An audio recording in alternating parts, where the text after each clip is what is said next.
இன்னைக்கு சிலருக்கு பிரச்சனை என்ன, எனக்கு வீட்டில் இருந்தால் ஜெபம் பண்ண முடியல, எனக்கு சர்ச்சில் வந்தால் ஜெபம் பண்ண முடியுது. அந்த இதை பிரேக் பண்ணணும்னு தான் ஆவியானவர் பேசிட்டு இருக்கிறார். ஆமேன்னு சொல்லுங்க. ஆமாம், என் வீட்டுக்குள்ள இந்த உடன்படிக்கை பற்றி இருக்கணும். ஒரு ஆமேன்னு சொல்லுங்க பார்க்கலாம். எனக்கு வீட்டில் இருந்தால் ஜெபம் பண்ண முடியல, இதோட ஸ்டாப் பண்ணிடணும், இன்னையோட அதை ஸ்டாப் பண்ணணும்னு ஆவியானவர் பேசிட்டு இருக்கிறார். இங்க ஜெபம் பண்ற மாதிரி நீ உங்க வீட்டில் ஜெபம் பண்ணணும். இங்க ஆராதிக்க எத்தனை பேர் அதை விரும்புறீங்க? விரும்புறவங்க மட்டும் நல்ல கையை தட்டி ஆமே. இங்க நான் அனுபவிக்கிற பிரசனத்தை, இங்க எசேக்கியேலின் அனுபவத்தை நீங்க பாத்தீங்க, அவ எங்கெல்லாம் போனாலும் எல்லா இடத்திலும் அதே மகிமை, அதே மகிமை அப்படிதான் இருக்கும், அப்படிதான் இருக்கும். கேபார் நதியில் கண்ட அதே மகிமை பள்ளத்தாக்கில் அப்படியே தான் இருக்கும். நான் அந்த கேபார் நதி அண்டையில் இருக்கும்போது கண்ட அதே மகிமை, அதே மகிமை. ஓ, எனக்கு கடந்த 2 வாரமா என் மண்டைக்குள்ள ஓடிட்டு இருக்கிற வார்த்தை தான். அப்போ ஒரு தேவ பிள்ளை நீங்க பிரசன்ஸ் கேரியரா மாறிட்டீங்கன்னா, நீ நதி அண்டையில் இருக்கும்போது அனுபவிக்க முடியும், பள்ளத்தாக்கில் இருக்கும்போது அனுபவிக்க முடியும், வீட்டுக்குள்ள இருக்கும்போது அனுபவிக்க முடியும், சபைக்குள்ள இருக்கும் போதும். எனக்கு அந்த அனுபவம் தான் வேணும். அதுதான் ஒரு தேவ பிள்ளையின் ஏக்கமா இருக்கணும். அவர்கள் தேவனுடைய பெட்டியை உள்ளே கொண்டு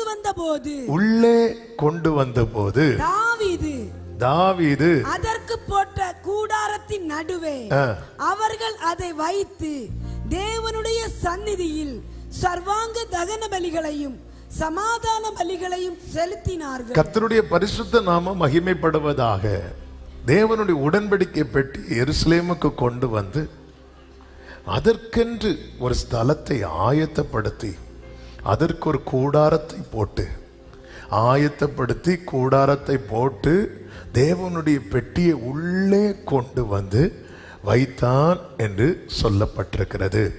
3 வாரமாய் கர்த்தருடைய ஆவியானவர் நம்மோடு பேசிக்கொண்டே இருக்கிறார். அதனுடைய தொடர்ச்சியை தான் நம்ம கேட்க போறோம். நல்ல கவனமாய் கேளுங்க. போன வாரத்துக்கு முந்தின வாரம் என்ன கேட்டோம்? இக்கபோத். இக்கபோத் அப்படின்னா என்ன தெரியுமா? பிரசனம் இஸ்ரவேலை விட்டு போயிட்டு, அதை பெட்டியை யார் பிடிச்சிட்டு போனாங்க? பெலிஸ்தியர் வந்து பிடிச்சிட்டு போயிட்டாங்க. போன வாரம் என்ன கேட்டோம் தெரியுமா? எபனேசர். ஆமென், ஹalleluya. இம்மட்டும் உதவி செய்தார். கைகளை உயர்த்தி ஒரு ஹalleluya சொல்லுங்க. ஆமென். பெட்டியை இஸ்ரவேலர் பிடிச்சிட்டு போகும்போது தேசத்துல பெரிய புலம்பல் உண்டாகிறது. அப்பொழுதுதான் பினேகாசின் மனைவி ஏலியின் மருமகள், அவ ஆண் பிள்ளையை பெற்ற பிறகும் அவள் அதன் மேல் சிந்தை வைக்காமல் மகிமை போயிட்டேன்னு சொல்லிதான் அந்த பிள்ளைக்கு இக்கபோத் அப்படிங்கிற பேரை வைப்பா. மகிமை போயிட்டு அவ்வளோ வலி. இந்த வலி அவளுக்குள்ளே வெளிப்பட, அந்த வலி இப்பொழுது தேசம் முழுவதும் பரவுகிறது. வேதம் சொல்லுகிறது 20 வருஷமா அவங்க ஆண்டவரை நினைச்சு ஏங்குனாங்க, கர்த்தரை நினைத்து புலம்பி கொண்டிருந்தார்கள். நம்ம ஏங்க தேட ஆரம்பிச்சிட்டோம்னாலே கர்த்தர் வர ஆரம்பிச்சிடுவார். போன வாரம் அதையெல்லாம் கேட்டோம். பெலிஸ்தியருடைய கோவிலில் அதை கொண்டு போய் வைக்கிறாங்க, அதால் இருக்க முடியலை, எல்லாத்தையும் உடைத்து தகர்த்து கடைசியா எங்க வந்து வைத்தாங்க அப்படின்னா, கீரியாத் யாரீமின், அந்த கீரியாத் யாரீமிலே கொண்டு வந்து ஒரு உயர்ந்த மேட்டில் பெட்டியை கொண்டு வந்து 1 சாமுவேல் 7:1 சொல்லப்பட்டிருக்கிறது. அபினதாப் வீட்டில், அந்த மேட்டின் மேல் இருக்கிற அபினதாபின் வீட்டிலே கொண்டு வந்து பெட்டியை வச்சிட்டாங்க. இஸ்ரவேலருடைய ஏக்கம், பெட்டியை கொண்டு வச்சாச்சு. இப்போ ஜனங்கள்லாம் பார்த்தீங்கன்னா மனப்பூர்வமா ஆண்டவரை வர்ஷிப் பண்ண ஆரம்பிக்கிறாங்க. இன்னும் பெட்டி எங்க வரலன்னா எருசலேமுக்குள்ள வரல. கீரியாத் யாரீமுக்கும் எருசலேமுக்கும் எவ்வளவு டிஸ்டன்ஸ்னா ஒரு 15 கிலோமீட்டர் தான்.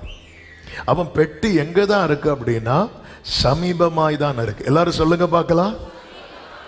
ஆனாலும் வெளியே தான் இருக்கு. ஆமே, பெட்டி எங்க இருக்கு? சமீபமாக தான் இருக்கு, ஆனாலும் எங்க தான் இருக்கு? வெளியே தான் இருக்கு. இந்த நேரத்தில் தான் சாமுவேல் பேசுறாரு. இங்க பாருங்க, நீங்க மனப்பூர்வமா ஆண்டவர்கிட்ட திரும்பணும். அப்படி சொல்லும்போது விக்கிரங்கள் அஸ்தரோத்தையும் பாகாலையும் அகற்றுகிறார்கள். அகற்றி தேவனை ஆராதிக்கும் போது கர்த்தர் வல்லமையா இறங்கி பெலிஸ்தியரை என்ன பண்றார் அப்படின்னா மடிந்து விழும்படி செய்கிறார். அதன் பிறகு பெலிஸ்தியர் அந்த எல்லைக்குள்ளே வராதபடிக்கு ரொம்ப வருஷம் இருந்த பிரச்சனைக்கு ஆண்டவர் ஒரு நிரந்தர தீர்வு போல ஒரு முற்றுப்புள்ளி வைக்கிறார். ஒரு முற்றுப்புள்ளி வைக்கப்பட்டதும் இந்த ஜனங்க இந்த உடன்படிக்கை பெட்டியை கொண்டாடுவாங்கன்னு பார்த்தா, பிரச்சனை முடிஞ்சதும்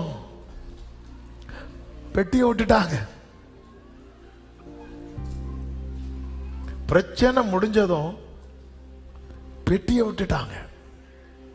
சிலர் எக்ஸாம் முடிஞ்சதும் ஜெபத்தை விடுவோம் தெரியுமா? பிரச்சனை முடிஞ்சதும் பெட்டியை விட்டுட்டாங்க. அதுக்கப்புறம் ஜனங்கள்லாம் சேர்ந்து வந்து நிக்கிறாங்க. சாமுவேலும் பார்த்தாரு, பெட்டியை கொண்டு வரதான் இவங்கெல்லாம் நிக்கிறாங்கன்னு பார்த்தா அவங்க சொல்றாங்க, எங்களுக்கு ஒரு ராஜா வேணும். அப்ப நேத்து வர எனக்கு எல்லாம் இருந்தும் நீர் இல்லை என்றால் பயணம் நிறைவாகுமோன்னு பாடிட்டு இருந்த, அது வேற ஒரு பிரச்சனை வந்து தட்டிட்டு இருந்த ஆண்டவரே. அப்பொழுது நான் பாடினேன், நீர் வாரும் என் உடன் வர. என்ன பார்த்தா அவனுக்கு அடிக்கணும்னு தோணுது, உங்களை பார்த்தா அவனுக்கு ஓடணும்னு தோணுது. வெள்ளம் போல சத்துரு வரும்போது ஆவியானவர் கொடியேற்றுவார். அப்ப ஆண்டவர் நீங்க கூட இருக்கிறது நல்லது. ஆமென், ஹல்லேலூயா. இந்த இருட்டு நேரத்தில் வாதை உந்தன் கூடாரத்தை பாடினவர்கள் அதிகம்.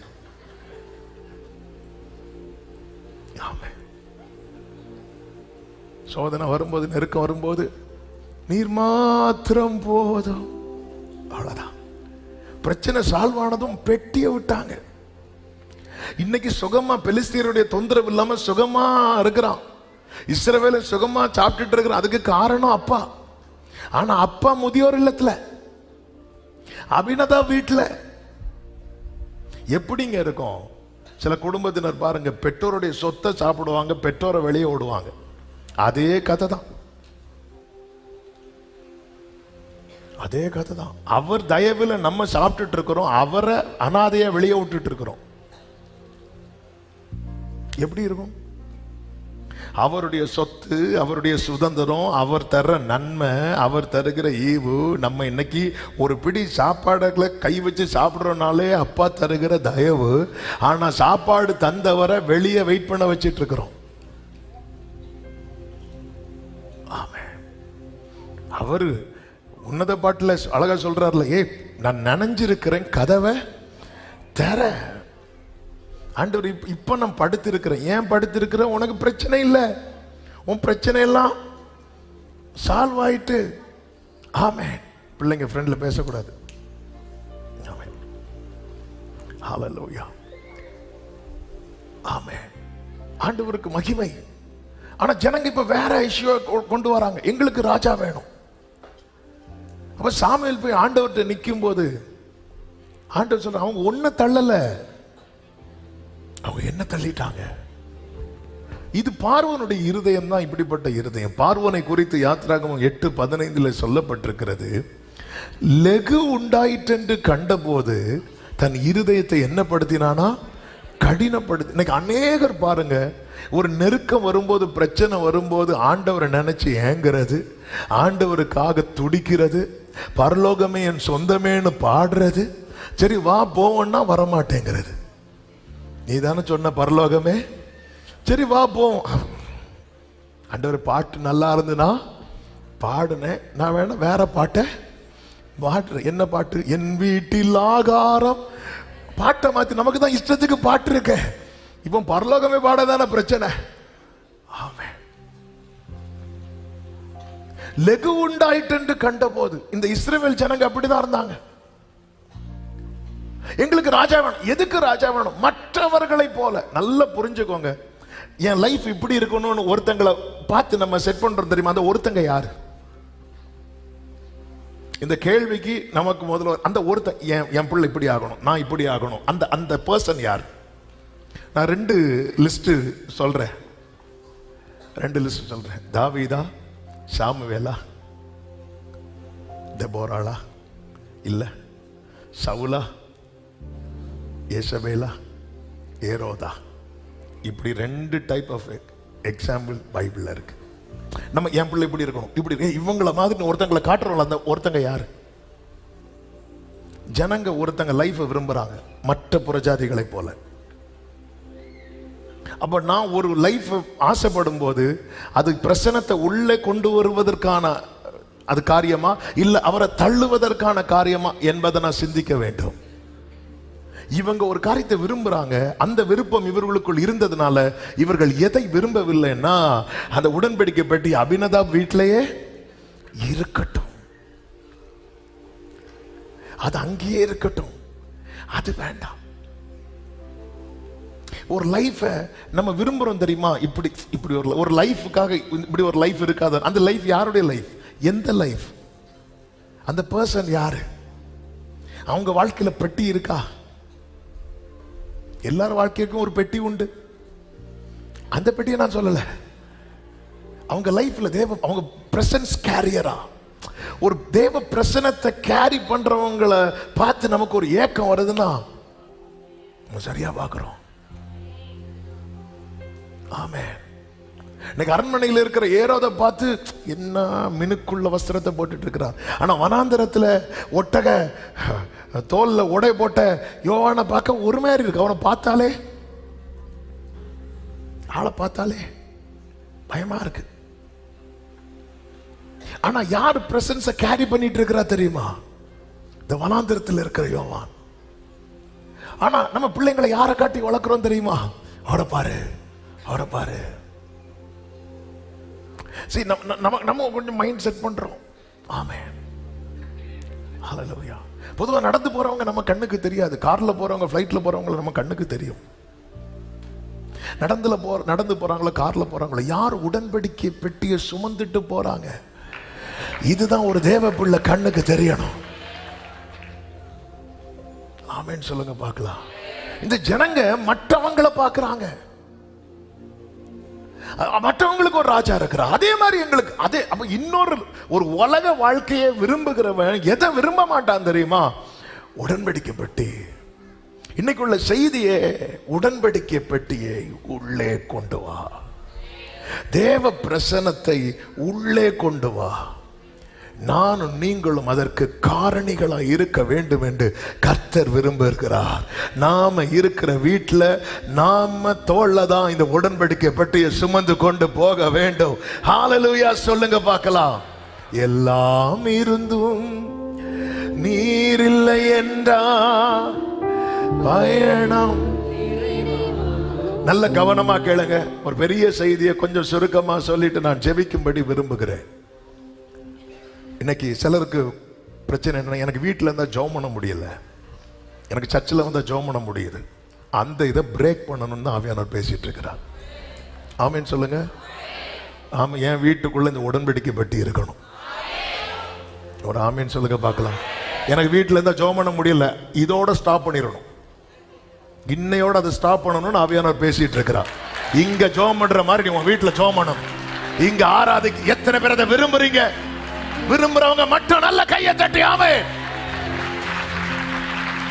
இங்க நான் அனுபவிக்கிற பிரசனத்தை, இங்க எசேக்கியேலின் அனுபவத்தை நீங்க பாத்தீங்கன்னா இந்த 5 daysல ஒரு நாள் அதுதான் செய்தியா இருக்கிறது. கர்த்தர் அனுமதித்தால் பேசுவேன். அவ எங்கெல்லாம் போனானோ எல்லா இடத்திலும் அதே மகிமை, அதே மகிமை. அப்படிதான் இருக்கும், அப்படிதான் இருக்கும். கேபார் நதியில் கண்ட அதே மகிமை பள்ளத்தாக்கில் அப்படியே தான் இருக்கும். நான் அந்த கேபார் நதி அண்டையில் இருக்கும்போது கண்ட அதே மகிமை, அதே மகிமை. ஓ, எனக்கு கடந்த 2 வாரமா என் மண்டைக்குள்ள ஓடிட்டு இருக்கிற வார்த்தை தான். அப்போ ஒரு தேவ பிள்ளை, நீங்க பிரசன்ஸ் கேரியரா மாறிட்டீங்கன்னா நீ நதியண்டையில் இருக்கும்போது அனுபவிக்க முடியும், பள்ளத்தாக்கில் இருக்கும்போது அனுபவிக்க முடியும், வீட்டுக்குள்ள இருக்கும்போது அனுபவிக்க முடியும், சபைக்குள்ள இருக்கும் போதும். எனக்கு அந்த அனுபவம் தான் வேணும். அதுதான் ஒரு தேவ பிள்ளையின் ஏக்கமா இருக்கணும்.